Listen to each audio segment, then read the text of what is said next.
सनातन धर्म की रक्षा की बात है। समाजवादी लोग चाहते हैं सनातन धर्म की रक्षा हो, लेकिन सनातन धर्म की आड़ में आप में हिम्मत नहीं, क्योंकि आप तो मुल्ला और मौलवियों के सामने घुटने टेकने के सिवाय आपके पास कोई ऐसा एजेंडा नहीं। अयोध्या, मथुरा या काशी के उत्थान के लिए एक खिसियानी बिल्ली खंबा नोचे वाली कहावत को चरितार्थ मत करो। ये जो एक सनसनी फैलाने की बात है, पूरे हिंदू समाज में एक बड़ा असंतोष खड़ा करने की कोशिश हो रही है। आज चुनाव नजदीक है उत्तर प्रदेश में, पंजाब में, तो भगवान राम इन लोग को याद आए हैं। सारी जनता समझती है।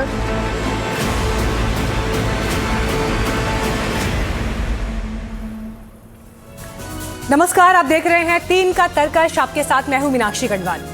अयोध्या के श्री राम मंदिर चढ़ावा चोरी केस में जांच में एक के बाद एक नई जानकारियां सामने आ रही हैं। चोरी की खबर सामने आने के बाद योगी सरकार ने एसआईटी का गठन किया, 3 सीनियर ऑफिसर्स को जांच में लगाया। 7 दिन के अंदर पहली रिपोर्ट आई और इसके बाद से ताबड़तोड़ एक्शन जारी है। यूपी पुलिस भी एफआईआर दर्ज कर जांच कर रही है। पुलिस ने राम मंदिर ट्रस्ट से इस्तीफा दे चुके चंपत राय का बयान दर्ज किया है। कई और लोगों को ट्रस्ट के जो है उन्हें नोटिस भेजने की तैयारी भी है, लेकिन इस मुद्दे पर को लेकर राजनीतिक बयान इस वक्त चरम पर है। समाजवादी पार्टी के मुखिया अखिलेश यादव ने कहा, सनातन के नाम पर गोरख धंधा नहीं होना चाहिए। वही मुख्यमंत्री योगी आदित्यनाथ ने इस बयान पर जबरदस्त पलटवार किया और कहा कि अखिलेश यादव कृष्ण जन्मभूमि और काशी पर खुलकर क्यों नहीं बोलते। अखिलेश मौलवियों के सामने घुटने टेकते हैं, लेकिन श्री कृष्ण जन्मभूमि पर चुप हो जाते हैं। कांग्रेस के नेता राशिद अल्वी ने दान चोरों की तुलना आक्रमणकारी गजनवी से कर दी। उन्होंने कहा कि महमूद गजनवी और इनमें क्या फर्क है, उसने भी मंदिर लूटा और आज भी मंदिर लूटा जा रहा है। अब सवाल यह है कि क्या राम मंदिर दान चोरी के बहाने हिंदुओं और सनातन धर्म पर जो बयानबाजी हो रही है, ये मौके का फायदा उठाया जा रहा है। राम मंदिर ट्रस्ट में अपने बयान में, क्योंकि उन्होंने कहा कि सनातन धर्म पर लांछन लगाने की कोशिश हो रही है, तो इन्हीं विषयों पर आज करेंगे बड़ी चर्चा। हमारे साथ खास मेहमान भी जुड़ेंगे, लेकिन सवाल जो महत्वपूर्ण है, क्या दान चोरी बहाना है लेकिन सनातन निशाना है? क्या सियासत में हिंदू सॉफ्ट टारगेट हो गए हैं? क्या राम मंदिर दान चोरी मुद्दे के बहाने तुष्टीकरण की कोशिश हो रही है? क्या 2027 यूपी चुनाव के लिए दान चोरी पर सियासी चर्चा गर्म हो गई है? और सबसे बड़ा सवाल, दान चोरी की तुलना आक्रमणकारी गजनवी से क्यों की जा रही है? तो इसी पर बात करने के लिए इस वक्त हमारे साथ खास मेहमान जुड़ रहे हैं। अनुराग भदौरिया समाजवादी पार्टी से हमारे साथ है, कांग्रेस पार्टी से संजीव सिंह हमारे साथ जुड़ रहे हैं, और आचार्य प्रमोद कृष्णम भी कुछ ही देर में हमारे साथ जुड़ेंगे, उनसे भी हम बात करेंगे। सीधे मैं अनुराग भदौरिया जी आपका रुख यहाँ पर कर रही हूँ।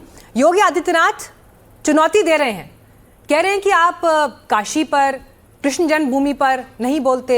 मौलवियों के आगे समाजवादी पार्टी और आपके जो चीफ हैं उन्होंने घुटने टेक दिए, लेकिन आज क्योंकि मौका मिल गया है तो सनातन को बदनाम करने का कोई अवसर आप चूक नहीं रहे। देखिए, सवाल यह है कि सनातन को बचाने की लड़ाई अगर कोई लड़ रहा है तो समाजवादी पार्टी लड़ रही है। अब भारतीय जनता पार्टी खिसिया रही है। खिसिया इसलिए रही है कि उनके नाक के नीचे चोरी होती रही, मंदिर में दान पात्र में चोरी होती रही, जमीन में घोटाला चोरी हुई, और इसके पहले ही इसको, आपके 2 साल पहले ही इसको उठाया गया था कि चोरी हो रही है। 2 करोड़ की 18 करोड़, 9 करोड़ की 54 करोड़ में वहां पे बेची जा रही है जमीन। तो क्यों नहीं कार्रवाई की भाई? तब करना चाहिए था। उसके बाद जब दान में चोरी होने लगी तब समाजवादी पार्टी ने कहा कि नहीं, प्रभु राम की यहाँ चोरी बर्दाश्त नहीं होगी, और हमने उसकी आवाज उठाई। तब भारतीय जनता पार्टी जगी है। तब भारतीय जनता पार्टी को अब समझ में आ रहा है। तो अब खिसिया खिसिया के भारतीय जनता पार्टी के पास कोई शब्द नहीं है। उन्हें पता चल गया है कि असली सनातन को बचाने की जिम्मेदारी सिर्फ सनातन को ही नहीं, हम समाजवादी लोग हर धर्म का सम्मान करने वाले लोग हैं, हर जाति का सम्मान करने वाले लोग हैं। अगर कहीं भी आस्था पे चोट पहुंचती है तो समाजवादी खड़े दिखाई देते हैं। क्या शंकराचार्य के साथ अन्याय हुआ तो कौन खड़ा दिखाई दिया? समाजवादी दिखाई दिए थे ना। भटकों का अपमान हुआ तो कौन खड़ा दिखाई दिया? समाजवादी दिखाई दिए ना। लेकिन ये सारे मुद्दे आपकी राजनीति को सूट भी तो करते हैं। नहीं, समाजवादी अनुराग जी, लेकिन ये सारे मुद्दे आपकी वर्तमान राजनीति को सूट भी तो करते हैं। ये भी तो उतना ही बड़ा सत्य है। नहीं, धर्म की राजनीति हम कभी नहीं करते। उनका आज बहुत से लोग सर ये सवाल पूछ रहे हैं, आज बहुत से लोग ये सवाल पूछ रहे हैं कि जिन्होंने राम भक्तों पर गोली चलवा दी, जो राम का अस्तित्व स्वीकार करने के लिए तैयार नहीं थे, जिन्होंने राम मंदिर की लड़ाई ही लड़ी नहीं है, वो किस हक से आज सनातन पर प्रश्न चिन्ह खड़े कर रहे हैं? क्योंकि उनकी पोल खुल गई है। उनके चेहरे का जो झूठा हिंदुत्व था, जो झूठा वो राजनीति कर रहे थे धर्म के नाम पे, वो सामने जनता के आ चुका है। ये वो लोग हैं जो लूटने के नाम की राजनीति कर रहे थे। बताइए, जो राम भक्त होगा, सनातनी होगा, प्रभु के मंदिर में लूटने देगा? आप इसे पूछना चाहता हूँ, क्या प्रभु के मंदिर में दान पत्र में चोरी करने देगा? या बीजेपी से कौशल कांत मिश्रा जी भी हमारे साथ हैं। बताइए इनसे। ठीक है, नहीं, इनसे पूछे क्या चोरी हाँ, होती रहेगी? ये चुप बैठे रहेंगे, और जब हम आवाज उठाएंगे तो ये सनातन की बात करेंगे। कौशल कांत जी, सनातन का अगर किसी ने विसल ब्लोअर जो है इस देश में, जो सवाल उठा रहा है, सरकार में पहुंची, उसकी क्रेडिबिलिटी पर, उसकी विश्वसनीयता पर सवाल खड़े कर देना, ये कहां तक जायज है? जहां पर चूक हुई है उसकी तो जांच होनी ही चाहिए, कौन इससे इनकार कर सकता है? लेकिन सवाल उठाने वालों को सर्टिफिकेट दे देना या उनकी राम भक्ति पर उनसे सर्टिफिकेट मांग लेना, ये तो मुद्दे से भागने की कोशिश है। सर, क्यों हो रहा है ऐसा?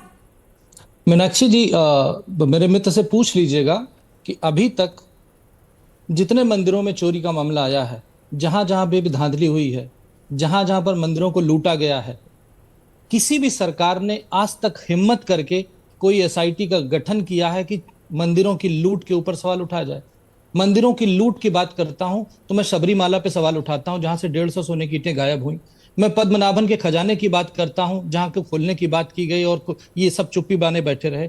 मैं नटराज टेम्पल की बात करता हूं। मैं थिरुपरम कुंडरम के जो दीपम इशू की बात करता हूं, जहां पर दीप जलाने के लिए ये सारे लोग दीप जलाने के खिलाफ खड़े थे। ये मुझे ये बता दीजिए, जाने के पहले जितने भी लोग बैठे हैं जो बोलना चाहते हैं, हाँ सर, अनुराग जी बोल लीजिएगा, अभी बोल लीजिएगा बीच में, बिल्कुल। अरे अनुराग जी, फिर आप भागते जाएंगे, फिर आप भागते जाएंगे। अनुराग जी, एक बार उन्हें कंप्लीट करने दीजिए, एक बार उनको कंप्लीट करने दीजिए, फिर आप बोलिएगा। अनुराग जी, एक बार उनको कंप्लीट करने दीजिए, फिर बोलिएगा। अनुराग जी खड़े करके भागने लगेंगे, बिल्कुल सही, मैं यही तो पूछ रहा हूँ। अरे भाई सुन तो, बिल्कुल चाहते हैं। अरे घर में चोरी को जस्टिफाई कर रहे हैं आप, जस्टिफाई कर रहे हैं आप। मीनाक्षी जी, जब ये बोल रहे हैं उसके बाद जवाब दूंगा। इसके मतलब सनातन को बदनाम करने की बात कर रहे हैं। अनुराग जी, एक बार जवाब सुन लेते हैं प्लीज, मेरी रिक्वेस्ट है। अनुराग जी, एक ऐसी समाजवादी पार्टी जो राम भक्तों पे गोली चलाती है, एक ऐसी समाजवादी जो सरजू को लाल कर देती है, एक ऐसी समाजवादी, एक Meenakshi, this is not done. Anurag ji, अभी आप बिलबिलाते हुए भागते रहेंगे। अनुराग जी, मेरी रिक्वेस्ट है सर आपसे, मैं 2-3 बार बोल चुकी हूँ, आप मेरी बात नहीं सुन रहे हैं। मेरे को अगर आप डिबेट के रूल्स फॉलो नहीं करेंगे, मुझे मजबूरन फिर ऑडियो डाउन करना पड़ेगा। अच्छा नहीं लगता सर। ये घर बैठ के बहुत से लोग इस विषय पर संजीदगी के साथ सुनना चाहते हैं कि आप क्या बोल रहे हैं, किसका क्या वक्तव्य है। घर बैठा दर्शक सब तय कर रहा है कौन सच्चा है, कौन कितना ईमानदार है, किसके वक्तव्य में कितनी ऑनेस्टी है। Please one by one. Kaushal ji, आप बात कंप्लीट करिए। मीनाक्षी जी, भारतीय जनता पार्टी की योगी सरकार एक ऐसी सरकार है जिसने पहली बार किसी मंदिर चोरी मामले पर एसआईटी बनाई है। किसी ऐसी सरकार में जहां पर मंदिर के ट्रस्ट के लोगों को निलंबित, उन्हें त्याग पत्र देना पड़ा, त्याग पत्र देने के बाद मजबूरी में लोगों को जाना पड़ा। कौशल जी, मुझे एक सवाल का जवाब दीजिए। आपकी नजर में राम मंदिर में दान की चोरी होना कितना बड़ा मुद्दा है? बहुत एक बड़ा हिंदू मुद्दा होने के नाते, एक राम भक्त होने के नाते आप इससे आहत हैं या नहीं है? आपके दिल को ठेस पहुंची है या नहीं पहुंची? बिल्कुल मीनाक्षी जी, अगर उस राम मंदिर की चोरी में चाहे चंपत राय जी हो, चाहे मिश्रा जी हो, चाहे निपेन मिश्रा जी हो, चाहे पीएमओ हो, चाहे सरकार हो, कोई भी है, उसको सजा मिलनी चाहिए, उसको जेल की सलाखों पीछे जाना चाहिए। साफ बोल रहा हूं। मैं फेस वैल्यू पर कौशल जी ये बात मानकर चल रही हूं कि बीजेपी ने जिस तरह से प्रभु श्री राम के मुद्दे को उठाया, राम मंदिर की लड़ाई में जिस तरह से अग्रसर रहे, चुनावी रैलियों से लेकर सामाजिक कार्यक्रमों से लेकर हर मंच पर आप लोगों ने इसकी बात की है, इसीलिए आप लोगों की जवाबदेही आज इस पर ज्यादा है और इसीलिए जो इतने सवाल पूछे जा रहे हैं वो पूछे जा रहे हैं। सर, मुझे ये बताइए, उत्तर प्रदेश में बुलडोजर न्याय की बड़ी चर्चा है और आज बहुत से पत्रकार हैं जो ये सवाल पूछ रहे हैं सीधे बीजेपी से कि कब चलेगा बुलडोजर चंदा चोरों पर। मीनाक्षी जी, कब चलेगा बुलडोजर चंदा चोरों पर? मीनाक्षी जी, राष्ट्रीय चैनल पे बोल के जा रहा हूं। इस्तीफा भी सर तब हुआ जब चौतरफा दबाव बना। 20 दिन बाद इस्तीफा हुआ, चौतरफा दबाव बनने के बाद। मैं जवाब दे लूं? और उसके बाद भी वीएचपी से यह स्वीकार नहीं किया जा रहा था कि इस्तीफा हो गया। अब सुन लीजिए मीनाक्षी जी, एकदम साफ बोल के जा रहा हूं राष्ट्रीय चैनल पे, कोई भी अपराधी है, अगर उसका अवैध निर्माण होगा तो उस पर बुलडोजर चलेगा, चाहे वो कोई भी हो, चाहे मेरा आदमी हो, चाहे वीएचपी का आदमी हो, चाहे भाजपा का आदमी हो, चाहे ट्रस्ट का आदमी हो, कोई भी आदमी हो। बोल तो रहा हूं, खुल करके बोल रहा हूं। पर मीनाक्षी जी, आप मुझे ये बता दीजिए कि क्या कोई ऐसी सरकार पूरे भारतवर्ष में, आजाद भारत में ऐसी आई है जिसने किसी मंदिर चोरी के मामले में एसआईटी बनाई है? मैं आपको एग्जाम्पल देता हूं। तमिलनाडु में 48,000 एकड़ जमीन गायब हो गई। केरला में 75 में मंदिर के सारे पेपर जल गए, आज तक एसआईटी नहीं बनी। तमिलनाडु के तिरुपति के मंदिर में सरकार का एफिडेविट है सर, अब आप जिन मंदिरों के मुद्दे आप उठा रहे हैं, ये तो मुझे चेक करना पड़ेगा सर, ये तो मुझे चेक करना पड़ेगा, क्योंकि अभी इतनी डिटेल मैं भी हाथ में लेकर नहीं बैठी हूँ। लेकिन सर, आज अभी इस समय राम मंदिर पर बात हो रही थी, और सर ये कह देना कि एसआईटी बन गई तो बहुत बड़ी बात हो गई, मुझे लगता है कि ये थोड़ा सा ज्यादा बात हो रही है, क्योंकि सर किसी मामले की फेयर इन्वेस्टिगेशन होना वक्त की जरूरत भी है और इंसाफ भी होना चाहिए। मैं ठीक है, मैं संजीव जी के पास जाऊंगी अब। मीनाक्षी जी, मुझे 10 सेकंड दीजिए, कंप्लीट करिए 10 सेकंड में। हाँ, 10 सेकंड में।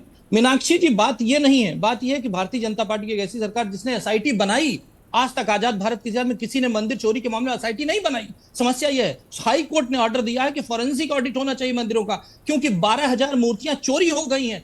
कोई सरकार ने आज तक एसआईटी नहीं बनाई, सीबीआई जांच तक की बात हो रही है। और एक आखिरी बात करके खत्म करता हूं।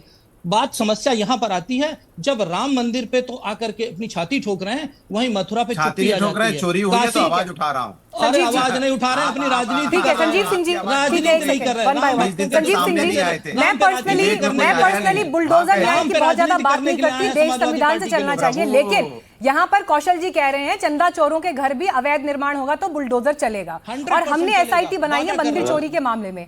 आप इस पर यकीन करते हैं? आपको इस बात से संतुष्टि होती है उनका ये वक्तव्य सुनकर?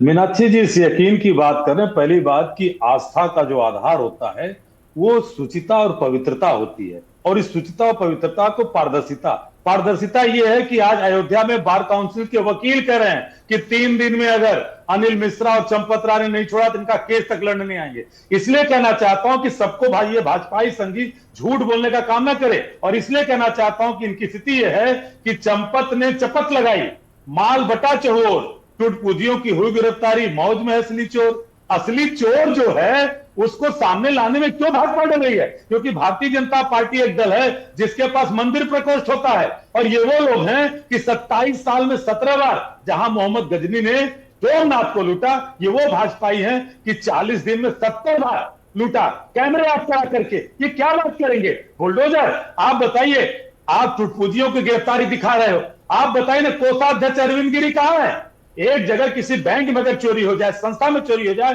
तो सबसे पहले ट्रेजरार को पूछा जाता है, ट्रेजरार गायब है।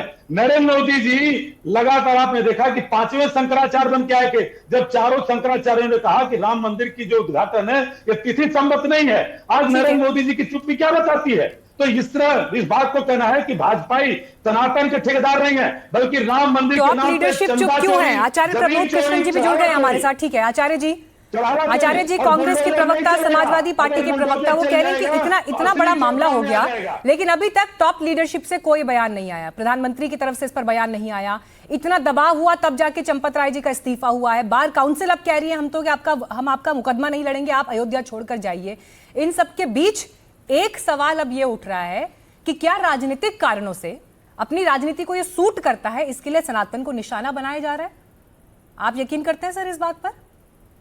क्या ये समय है ये बात करने का? सनातन को बचाया जा रहा है, झूठ मत बोलिए, बचाया जा रहा है। समाजवादी राम भक्तों पे गोली चलाने वाले जो आज तक राम मंदिर के दर्शन करने जो नहीं किए। आचार्य प्रमोद कृष्णन जी को अभी बोलना है। अनुराग जी मैं आपके पास लौटूंगी, बाकी सभी वक्ताओं का प्लीज अभी ऑडियो डाउन करेगा। आचार्य जी बोलेंगे। हाँ देखिए मीनाक्षी, सवाल किसी एक व्यक्ति का, किसी एक पार्टी का नहीं है, सवाल ना सत्ता का है ना विपक्ष का है, सवाल करोड़ों लोगों की आस्था का है। और करोड़ों लोग, वो करोड़ों लोग जिन्होंने राम मंदिर के बनने का सपना देखा, वो करोड़ों लोग जिन्होंने राम मंदिर को बनते हुए देखने पर प्रसन्नता व्यक्त की, और वो करोड़ों लोग जिन्होंने श्री राम जन्मभूमि की जब प्राण प्रतिष्ठा हुई तो उत्सव मनाया। पूरे सनातन का सवाल है कि उस राम के घर में चोरी हुई है, मर्यादा पुरुषोत्तम भगवान श्री राम के जन्मभूमि के मंदिर में घोटाला हुआ है, और उसने करोड़ों लोगों की आस्था को आहत किया है। तो सवाल ये है कि कोई बाहर का चोरी करता तब तो अलग बात थी, पक्ष विपक्ष का विषय नहीं है। विपक्ष अपना निशाना साध रहा है, उसको रोका नहीं जा सकता है। क्योंकि मौका किसने दिया? तो ये कह के कि भाई ये कहने मात्र से कि विपक्ष जो है रामद्रोही है, ये बात तो जग जाहिर है कि राम मंदिर का समर्थन कभी विपक्ष ने नहीं किया। ये बात भी जग जाहिर है कि राम मंदिर के निर्माण में रोड़े अटकाने का काम विपक्ष ने किया। ये जग जाहिर है। लेकिन अगर कोई व्यक्ति जिसका हमें समर्थन नहीं है वो भी सही बात कह रहा, तो हम उसको इसलिए खारिज नहीं कर सकते हैं कि वो राम मंदिर के निर्माण में उनकी कोई भूमिका नहीं थी। लेकिन अब सवाल दो हैं मीनाक्षी, बहुत बड़ा इशू है, बहुत गंभीर है, बड़ा संवेदनशील है। पहली बात यह है कि राम मंदिर में जो घोटाला हुआ, अब ये बच्चे बच्चे की जबान पे है, घर घर में इसकी चर्चा है। एसआईटी का गठन हुआ, कुछ लोगों की गिरफ्तारी हुई, लेकिन लोगों के दिमाग में एक सवाल है कि ये जांच अभी निष्पक्ष नहीं हो रही है। ये बहुत बड़ी बात मैं कह रहा हूं। भारत की जनता और भारत में रहने वाले तमाम वो करोड़ों राम भक्त, उनके अलावा जो राम के भक्त भी नहीं है, ये सवाल उनके जहन में भी है। ठीक है कि भाई इसकी एक जांच जो है निष्पक्ष हो, और निष्पक्ष जांच, क्योंकि ये राज्य का विषय नहीं है, ये एक जिले का विषय नहीं है, इसकी निष्पक्ष जांच हो ताकि विरोधियों को और विपक्ष को कल को ये मौका ना मिले कि साहब एसआईटी भी आपकी, राम मंदिर ट्रस्ट में जितने ट्रस्टी थे उन्होंने सबने इस्तीफा भी नहीं दिया, और साहब ये तो जांच जैसा चाहे वैसे ही आपने करा ली। तो इसलिए ट्रस्ट को अपनी साख और अपना ट्रस्ट बरकरार रखने के लिए सबसे पहले तो सभी ट्रस्ट। ठीक है आचार्य जी, मैंने अलग अलग संतों से और हिंदू समाज के प्रतिनिधि जब डिबेट पर आए, मैंने उनसे सवाल पूछा है। आप मेरे साथ पहली बार जुड़े, इसलिए मैं आपसे भी पूछ रही हूं। मीनाक्षी ऐसे बात नहीं, मीनाक्षी ऐसे बात नहीं होगी, मीनाक्षी ऐसे बात नहीं होगी। I will quit. क्या मैं समझी नहीं? मैं झगड़ा करने थोड़ी आया। अनुराग भदौरिया मेरे बहुत प्रिय हैं। नहीं, मैं आपसे सवाल पूछ रही हूँ आचार्य जी। मेरा सवाल आपसे ये है कि क्या आपको ये लगता है? मीनाक्षी मेरी बात सुन। नहीं, मैं जो कह रहा हूँ बहुत इंपॉर्टेंट। मेरा क्या लेना भाजपा से, मेरा क्या लेना कांग्रेस से, मेरा क्या लेना समाजवादी से? मेरा संबंध है राम से।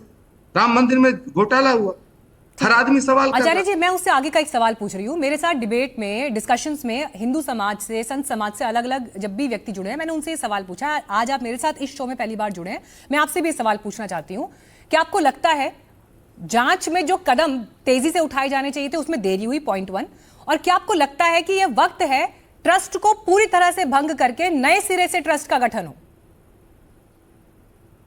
देखिए, मैं मीनाक्षी वही बात कह रहा था कि मैं नहीं, देश के लाखों साधु संत, महात्मा, ऋषि मुनि जिनका राम मंदिर आंदोलन से भी संबंध रहा है और जिनकी श्रद्धा आस्था राम के अंदर है, भगवान राम के अंदर, भगवान राम के प्रति जिनकी श्रद्धा है, वो सब चाहते हैं कि राम मंदिर ट्रस्ट के सभी पदाधिकारी अपने अपने पदों से त्यागपत्र दें, अन्यथा इस जांच की निष्पक्षता पर प्रश्न चिन्ह लगता रहेगा। नंबर 1। नंबर 2, मीनाक्षी, इस इतने बड़े घोटाले की, ये सामान्य चोरी नहीं है, ये किसी सरकार, उसमें ये किसी बिजनेस हाउसेस में चोरी नहीं हुई है, ये किसी दुकानदार की दुकान में चोरी नहीं है जी। ये करोड़ों लोगों की आस्था और करोड़ों लोगों के विश्वास का सवाल है। इसलिए इसकी जांच सीबीआई से होनी चाहिए, देश की सशक्त एजेंसी से होनी चाहिए, और जिससे दूध का दूध, पानी का पानी हो। तीसरा पॉइंट क्या, अपनी बात को खत्म करूंगा कि चोरी करना एक बात है, चोरी करते हुए देखते रहना दूसरी बात है, चोरी करने वालों का संरक्षण करना तीसरी बात है।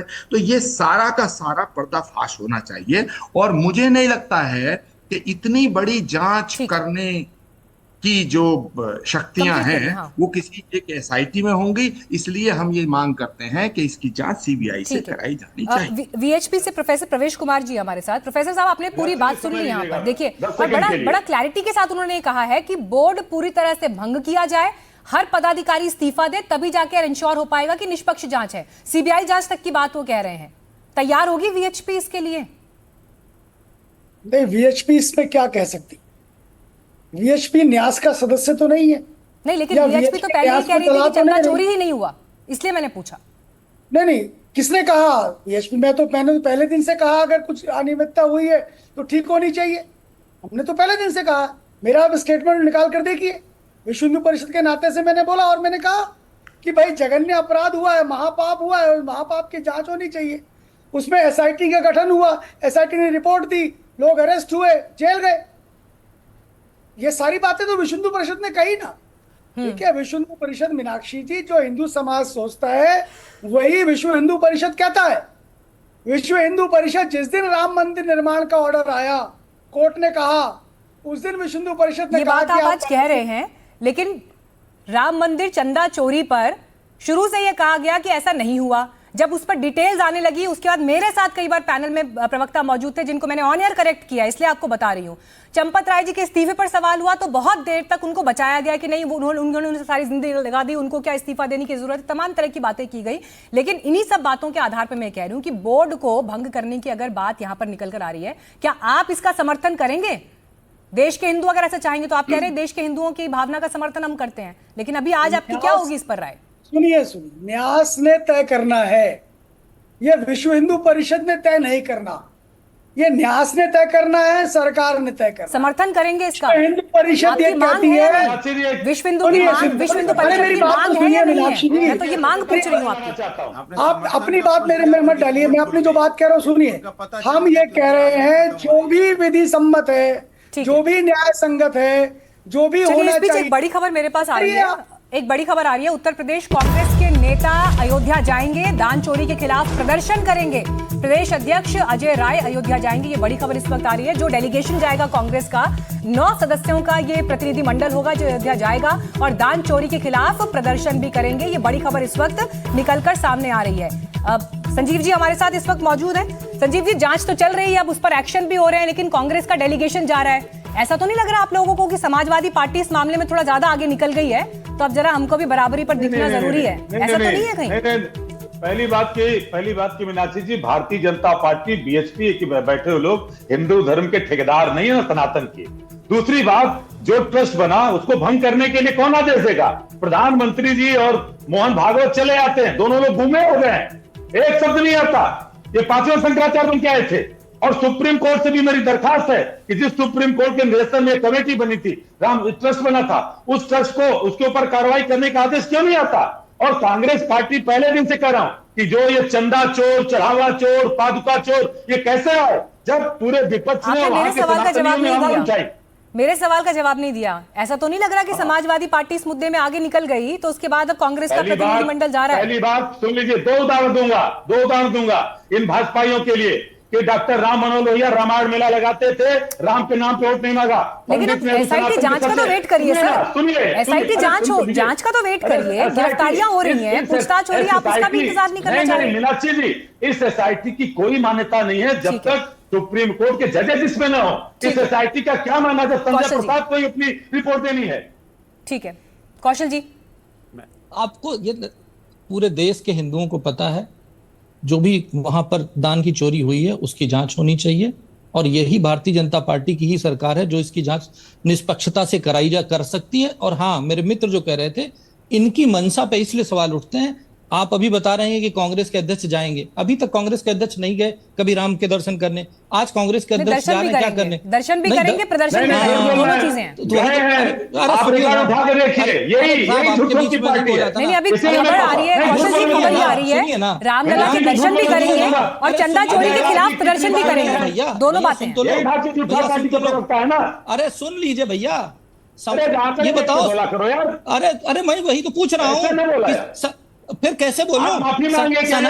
अजय राय गए हैं, अजय राय राजनीति करने गए हैं, चंदा चोरी पे राजनीति करने गए हैं और कुछ नहीं कर रहे हैं। और सुन तो लीजिए, मैं तो वही तो बोल रहा हूँ, जनता पार्टी में हमारी पार्टी में तो जो सनातनी होता है, कांग्रेस और समाजवादी एक करके बोलिए, वो भ्रष्टाचार हो जाता है, वो राम का विरोधी हो जाता है, राम का द्रोही हो जाता है। अभी कौशल जी, मैं ये राम द्रोही, राम विरोधी इस बहस से आगे निकलना चाहती हूँ सर। कौशल जी, मुझे इस पॉइंट पर जवाब दीजिए। वो कह रहे हैं एसआईटी पर हमें भरोसा नहीं है, और अभी आचार्य जी ने भी यही बात की है, सीबीआई जांच करवाइए, कम से कम वो जांच तो करवाइए जिस पर भरोसा हो। कौन देगा आदेश? अगर मेरा वक्तव्य बोलने ही नहीं दिया जाएगा, मैं बोलना शुरू करता हूं तो किसी के पेट में दर्द होने लगता है, तो मैं क्या जवाब दूं? मीनाक्षी जी, राम को एक अकेले पुरुष हैं जिनको मर्यादा पुरुषोत्तम कहा जाता है। जो भी लोग उसके न्यास में हैं, उनको उस मर्यादा पुरुषोत्तम की सीमाओं को लांघना नहीं चाहिए और उनको मर्यादा में रह के उनको इस्तीफा देना चाहिए। मैं खुद कह रहा हूं। क्यों? क्योंकि ये राम का सवाल है, ये किसी देश की पार्टी का सवाल नहीं है, ये पूरे भारतवर्ष की आस्था का सवाल है। कौशल जी, आपकी राय का सम्मान है, आपकी राय का सम्मान है। कौशल जी, आपकी राय का संजीव जी को ऑडियो नीचे करिए। कोई अभी नहीं, जिसको मैं बोलने के लिए अवसर दूंगी वही बोलेगा। प्लीज संजीव जी, ऐसे नहीं करना, आप उनकी बात पूरी नहीं होने दे रहे एक बार भी। कौशल जी, आपकी राय का सम्मान है। मेरा सवाल आपसे एसआईटी पर था। आचार्य जी ने भी कहा, कांग्रेस के प्रवक्ता भी यह सवाल उठा रहे हैं, एसआईटी जांच पर भरोसा नहीं है, सीबीआई जांच का जिक्र कर रहे हैं। आप उस पर जवाब नहीं दे रहे हैं सर। उस पर जवाब दे रहे हैं, आपने पूछा नहीं, अभी मैं जवाब दे रहा हूं। मैं तीसरी बार पूछ रही हूं। नहीं, मेरे से नहीं पूछा। Third time I am asking you. मैं फिर जवाब दे रहा हूं आपको कि सुप्रीम कोर्ट में पिटीशन लगी हुई है, जिसमें सुप्रीम कोर्ट में डेट दी गई है कि एसआईटी के साथ साथ सीबीआई होनी चाहिए, नहीं होनी चाहिए। इस समय मामला कोर्ट पहुंच चुका है और जैसे और आदेश हो सकता है कि सीबीआई की जांच का आदेश। मैं भी चाहता हूं सीबीआई की जांच का आदेश। मामला पॉलिटिकल हो गया है सर, कांग्रेस का प्रतिनिधि मंडल भी पहुंच रहा है वहां पर। देखिए, कमाल है भारतीय जनता पार्टी का। जो भारतीय जनता पार्टी जब प्रभु के घर में चोरी हुई, हमने आवाज उठाई तो गायब थी, आ ही नहीं रही थी, बोलने को तैयार नहीं। अनुराग जी, आज कह रही मैं राम भक्त हूं, मैं राम भक्त हूं। अरे जब आवाज उठा रहे तो मौर्य जी तो नई रामचरितमानस छपवा रहे थे, कहां थे? नई वाली रामचरितमानस कहां गई? बोलने के लिए आए, नई वाली रामचरितमानस छपी कि नहीं छपी? खड़े हो गए थे। रामचरितमानस आप छपवा रहे थे ना, आपके यहाँ मौर्य जी तो रामचरितमानस छपवा रहे थे। राम भक्तों पे गोली आप चलाते हो हमेशा आकर के। अरे भैया ये बताओ, मथुरा में क्या होना चाहिए? मथुरा में क्या होना चाहिए? यदुवंशी कृष्ण का मंदिर बनना चाहिए कि नहीं होना चाहिए? आप मुझे बताओ ना, जवाब दो। काशी विश्वनाथ आपका क्या पक्ष है? जवाब देके जाइएगा, जवाब देके जाइएगा, जवाब देके। राजनीतिक बयानबाजी अपनी जगह है, लेकिन घर बैठे जितने लोग इस वक्त टेलीविजन पर आपको देख रहे हैं, सुन रहे हैं, डिजिटल प्लेटफॉर्म्स पर आपको सुन रहे हैं, हर व्यक्ति इस वक्त उम्मीद ये कर रहा है कि इस मामले में न्याय होना चाहिए और राम मंदिर में अगर लूट हुई है तो उसका हिसाब होना चाहिए। और लूट किस समय से चल रही थी, कैसे सामने आई और उसको छिपाने के लिए क्या क्या कदम उठाए गए, किस तरह का भाई भतीजावाद वहां आरोपियों के भीतर दिखाई दे रहा है, ये बेहद गंभीर आरोप है। अगर इसके प्रति गंभीरता नहीं होगी, इसके प्रति संजीदगी नहीं होगी तो जनता की अदालत में बख्शे नहीं जाएंगे। ये साफ है, स्पष्ट है। समय मेरे पास इतना ही था। बहुत धन्यवाद आप सभी का चर्चा में जुड़ने के लिए। वक्त हमारे लिए एक ब्रेक का है, फौरन लौटेंगे और खबरों के साथ। आप देखते रहिए एनडीटीवी इंडिया।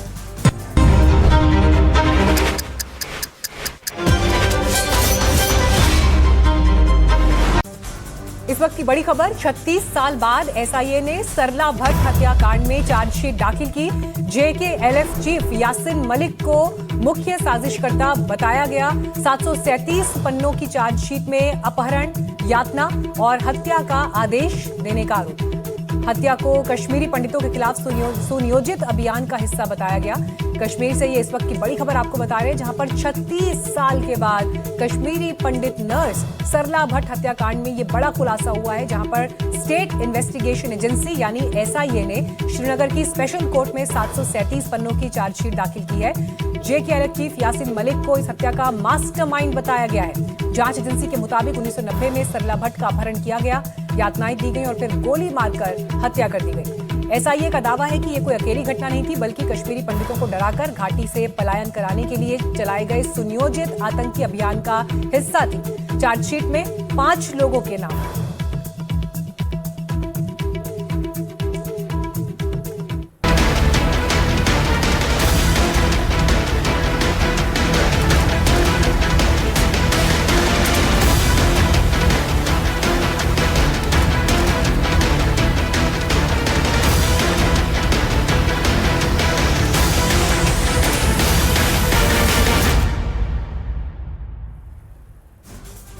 ये मॉनसून की शुरुआत भर है, लेकिन कई राज्यों में बारिश से बुरा हाल है। असम, अरुणाचल प्रदेश में कहर की तस्वीरें दिखाई दी। अरुणाचल प्रदेश पर दूसरी बार बादल फटने से भीषण तबाही देखने को मिल रही है। कहीं पर पुल बह गया तो कहीं सैलाब आ गया। ये तस्वीरें देखिए, ये बेबसी देखिए, कुदरत का सितम देखिए, किस तरह लोगों की जिंदगी दांव पर है। उत्तर से दक्षिण और पूर्व से पश्चिम, फिर चाहे मैदान हो या पहाड़, हर तरफ सिर्फ बर्बादी ही बर्बादी नजर आ रही है। और इस बर्बादी के पीछे इंसान नहीं बल्कि कुदरत की बेवफाई है। और कुदरत की ये नाराजगी बारिश बनकर देश के अलग अलग हिस्सों में कहर बनकर टूट रही है। राजस्थान, मध्य प्रदेश, मुंबई, पश्चिम बंगाल, असम, अरुणाचल प्रदेश समेत कई राज्यों में इस वक्त जल प्रलय का मंजर देखने को मिल रहा है। हर तरफ सिर्फ बर्बादी और तबाही देखने को मिल रही है। असम और अरुणाचल प्रदेश में बारिश ने कुछ इस तरह सितम ढाया कि नदियां मानो नींद से जाग चुकी हैं और सब कुछ बर्बाद करने पर उतर आई हैं। धरती का सीना फट रहा है और हर चीज निकलने पर आमादा है। कयामत का ये दौर तबाही लेकर आया है। नदियों का पानी विकराल रूप ले चुका है और बाढ़ बनकर शहरों को बर्बाद कर रहा है। बेबस जिंदगी तबाही के इस मंजर के आगे सिर्फ घुटने टेके हुए हैं। कुदरत का ये कहर कुछ इस कदर हावी है कि पूर्वी सियांग लेपराडा में एक हफ्ते के अंदर दूसरी बार बादल फट गया है। कुदरत की नाराजगी की एक खौफनाक तस्वीरें ईस्ट सियांग और लोपराडा से सामने आई, जहां आसमान से बरसती बारिश की बूंदों ने धरती पर प्रलय ला दिया है। हर तरफ सिर्फ बर्बादी ही बर्बादी नजर आ रही है। उफनती नदियां जिंदगियों को चुनौती दे रही है। ये बेबसी देखिए, ये लाचारी देखिए, कुदरत का सितम देखिए। किस तरह रस्सी के सहारे जिंदगी दांव पर, नीचे सैलाब, ऊपर रस्सी पर जिंदगी, और इसी रस्सी के जरिए लोग जान जोखिम में डालकर पार कर रहे हैं। आसमानी आफत से बुनियादी ढांचे को सबसे ज्यादा नुकसान पासीघाट रोड पर हुआ है, जहां लेतांग ब्रिज का बायां हिस्सा उफनते बाढ़ के पानी में पूरी तरह बह गया। इससे आवाजाही पूरी तरह रुक गई। इसके अलावा अधिकारियों ने एडवाइजरी जारी करते हुए कहा कि पासीघाट रोड को अगले आदेश तक आधिकारिक तौर पर बंद माना जाएगा। जिला प्रशासन के मुताबिक ईस्ट सियांग जिले में 9 मुख्य सड़कें पूरी तरह से बंद हो गई। दोनों जिलों में कई इलाकों में अचानक आए फ्लैश फ्लड से प्रशासन अलर्ट मोड पर आ गया है। रेस्क्यू टीम ने निचले इलाकों से लोगों को सुरक्षित जगहों पर पहुंचाना शुरू कर दिया है। कुदरत की एक खौफनाक तस्वीरें असम में धेमाजी जिले की, जहां एक ही दिन में 110 मिलीमीटर बारिश हुई। तेज बारिश के कारण यहां बहने वाली सिमे नदी में बाढ़ आ गई। नदी के किनारे तेज बहाव के कारण टूट गए। कुदरत का खौफनाक कहर यही नहीं रुका, सिमे नदी पर बना रेलवे पुल का एक हिस्सा भी टूट गया। इसके बाद आर्ची पाथर और सीमेंट चौपारी स्टेशनों के बीच ट्रेन की आवाजाही को रोक दिया गया। आसमानी आफत के भयावह मंजर की ये तस्वीरें पश्चिम बंगाल के कूच बिहार की हैं। भारी बारिश की वजह से तोरसा नदी खतरे के निशान से ऊपर बह रही है। कूच बिहार के मधुपुर गांव के लोग खतरे में। तोरसा नदी का पानी बांध के पास रहने वाले लोगों के घरों में घुस गया, जिसकी वजह से गांव वालों ने अपने घर छोड़कर ऊंचे बांध वाले इलाकों में शरण ली। अधिकतर हिस्सों में इस वक्त जल प्रलय का मंजर देखने को मिल रहा है। उफनती नदियां जिंदगी को चुनौती दे रही हैं। दैवीय आपदा के आगे कई लोग मौत के आगोश में समा चुके हैं। बहरहाल भारत के पूर्वोत्तर राज्यों जो पर्यटकों की फर्स्ट चॉइस हुआ करते हैं, आज वहां की तस्वीरें खौफ पैदा कर रही हैं। सैलाबी आफत के सामने हर चीज खुद को कुर्बान करने पर मजबूर है। पुल बह रहे हैं, सड़क टूट रही है और बेबस इंसान कुदरत के इस प्रलय का सिर्फ गवाह बन पा रहा है। असम, सिक्किम और अरुणाचल के कई शहर और गांव इस वक्त बर्बादी के आगोश में कुदरत की इस प्रलय की मार झेल रहे हैं। Bureau report, NDTV India.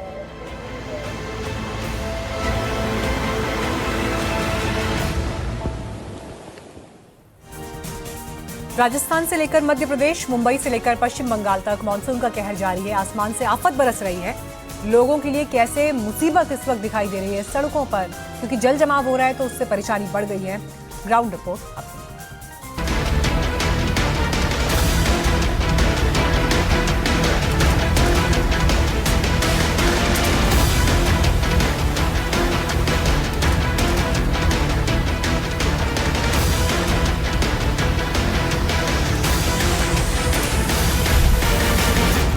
बारिश मूसलाधार, आफत बेशुमार। मुंबई से कश्मीर तक बाढ़ ही बाढ़।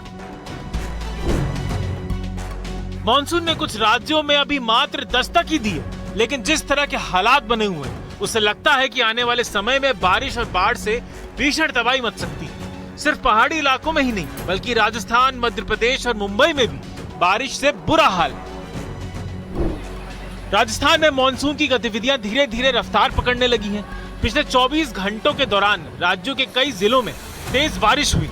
चित्तौड़गढ़ जिले की बात करें तो मौसम पूरी तरह बदल गया, जहां निम्बाहेड़ा के कनेरा घाट में करीब 1 घंटे तक मूसलाधार बारिश हुई। बारिश इतनी तेज हुई कि सड़कों और निचले इलाकों में पानी भर गया, लेकिन तापमान में आई गिरावट ने लोगों को बड़ी राहत दी। उधर 12 जिले में भी मौसम ने अचानक करवट ले ली। तेज धूप और उमस के बाद शाम को झमाझम बारिश शुरू हो गई। बारिश से मौसम सुहाना हो गया और लोगों ने राहत की सांस ली। प्रतापगढ़ में मानसून की दस्तक के साथ ही जिले का प्रसिद्ध गौतमेश्वर तीर्थ भी अपनी सुंदरता के लिए मशहूर एक बार फिर से जीवंत हो उठा। यहाँ पहाड़ियों से गिरने वाला करीब 300 फीट ऊंचा विशाल झरना पूरे वेग से बहने लगा। वहीं मध्य प्रदेश के बड़वानी जिले में आखिरकार मानसून मेहरबान हो गया है, जहां झमाझम बारिश से खेतों में नमी आई है और किसानों के चेहरे खिल उठे। लेकिन यही बारिश कई जगह मुसीबत भी बन के आई। एक गांव में लगातार बारिश से कच्चा मकान ढह गया, मलबे में दबकर एक गाय की मौत भी हो गई। बड़वानी के बोकरराटा इलाके में नाले उफान पर, जहां पुल के ऊपर से पानी बह रहा है। हालात ऐसे हैं कि वाहनों की लंबी कतार लग गई। बस और बाइक सवारों की आवाजाही पूरी तरह से थम गई। इस बीच एक दर्दनाक हादसा नागलवाड़ी में हुआ, जहां उफनते नाले को पार करने की कोशिश में ट्रैक्टर ही बह गया। ट्रैक्टर चालक भी तेज बहाव में बहकर लापता हो गया। इस घटना के बाद से पूरे इलाके में हड़कंप मच गया। पुलिस और प्रशासन मौके पर पहुंचकर सर्च ऑपरेशन चला रहे। मुंबई में मानसून की एंट्री के साथ ही बादलों ने आफत बढ़ाना शुरू कर दिया। बीते कुछ दिनों से रुक रुक कर कई इलाकों में तेज बारिश हो रही है। रविवार रात एक बार फिर कई इलाकों में जोरदार बारिश हो गई। तेज बारिश होने के कुछ ही देर बाद भिवंडी की सड़कें पूरी तरह डूब गई। बाजारों की गलियों में तो मानो नदियां बहने लगी। दो पहिया चलाने वालों को काफी परेशानी हुई। यहाँ तक कि पैदल चलना भी काफी मुश्किल हो गया। दुकानों और मकानों में पानी भर गया। ऐसा ही हाल नवी मुंबई के वसई का भी हो गया, जहां थोड़ी देर की बारिश ने सड़कों को पूरी तरह डुबो दिया। देश की आर्थिक राजधानी मुंबई में अब मानसून जोर पकड़ने लगा है। मानसून विभाग ने येलो अलर्ट जारी किया है। मुंबई में बादलों से घिरा आसमान, गरज चमक के साथ बारिश और कुछ स्थानों पर तेज बौछारें पकड़ने की संभावनाएं बनी। इसी को देखते हुए आईएमडी ने अलर्ट जारी किया है। जम्मू कश्मीर के रियासी जिले में लगातार बारिश के बाद हालात बदल गए। चिनाब नदी का जलस्तर बढ़ते ही सलाल डैम के कई गेट खोलने पड़े। पानी का स्तर बढ़ने की वजह से ऐसा कदम उठाना पड़ा। डैम से पानी छोड़े जाने के बाद निचले इलाकों में खतरा बढ़ गया है। प्रशासन ने लोगों को नदी किनारे से दूर रहने की सख्त हिदायत भी दी है। Bureau report, NDTV India.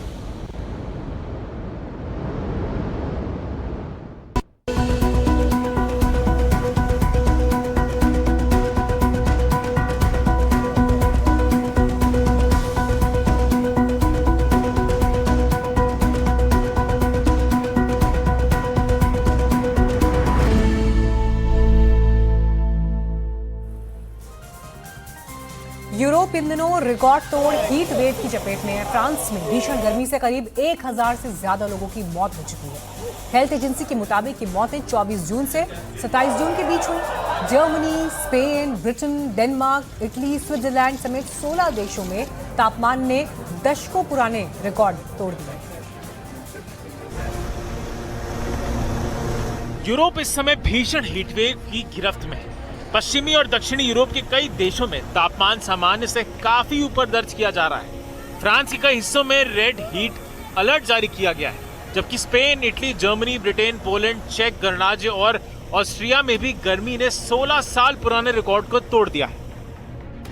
Finland, Sweden, United Kingdom, Germany, Netherlands, Denmark, Poland, France, Italy, Spain, Greece और पूर्वी यूरोप के कई हिस्से, लगभग पूरा महाद्वीप आसमान्य गर्मी का सामना कर रहा है। यूरोप के कई देशों में एयर कंडीशनर आम नहीं है, लेकिन अब हालात बदल रहे हैं। लोग राहत पाने के लिए स्विमिंग पूल, झीलों, नदी और समुद्र तटों का रुख कर रहे हैं। कई शहरों में सड़कों पर वाटर स्प्रिंकलर लगाए गए हैं। पब्लिक प्लेसेस पर कूलिंग सेंटर बनाए गए हैं। यह डरावनी तस्वीर फ्रांस की है। पेरिस की दुकानों में पंखे और एयर कंडीशनर खरीदने के लिए लोगों की भारी भीड़ है। हालात ऐसे हैं कि कई दुकानों के भीतर सामान खरीदने की कोशिश में ग्राहकों के बीच मारपीट तक हो गई। पेरिस की एक इलेक्ट्रॉनिक शॉप से आई ये तस्वीर इस बात को बताने के लिए काफी है कि गर्मी ने फ्रांस और पूरे यूरोप का क्या हाल कर रखा है। स्पेन और फ्रांस से आ रही तस्वीरें बताती हैं कि गर्मी कितनी गंभीर हो चुकी है। कई इलाकों में दोपहर के समय लोगों को घर में रहने की सलाह दी गई है। अस्पतालों में हीट स्ट्रोक के मरीज बढ़ रहे हैं और जंगलों में लगी आग ने भी प्रशासनिक चिंता बढ़ा दी है। गर्मी की वजह से यूरोप में लोगों को दोहरी मार झेलनी पड़ रही है। फ्रांस में अब तक की इस साल की सबसे बड़ी बिजली कटौती हुई, तो वहीं ब्रेनियन जंगल में आग लगने से चुनौती बढ़ गई। जंगल में लगी आग को बुझाने के लिए 150 से ज्यादा दमकल कर्मी लगाए गए हैं। फ्रांस के कुल 58 इलाकों में रेड अलर्ट है, जबकि 31 इलाकों में ऑरेंज अलर्ट है। यूरोप में इतनी गर्मी क्यों पड़ती है? एक्सपर्ट का मानना है कि हीट ड्रोम के कारण गर्मी बढ़ी है। हीट ड्रोम एक हाई प्रेशर सिस्टम है। हीट ड्रोम से गर्म हवा एक क्षेत्र में फंस जाती है। प्रशांत महासागर में एल नीनो से गर्मी बढ़ गई है। जलवायु परिवर्तन के कारण भी गर्मी बढ़ गई है। एसी की कमी से यूरोप में गर्मी ज्यादा महसूस हो रही है। एक्सपर्ट्स कह रहे हैं कि यूरोप के लोगों को अब गर्मी की आदत डालनी होगी। उसे हिसाब से अपनी लाइफस्टाइल चेंज करनी होगी, क्योंकि गर्मी अब हर साल बढ़ती रहेगी।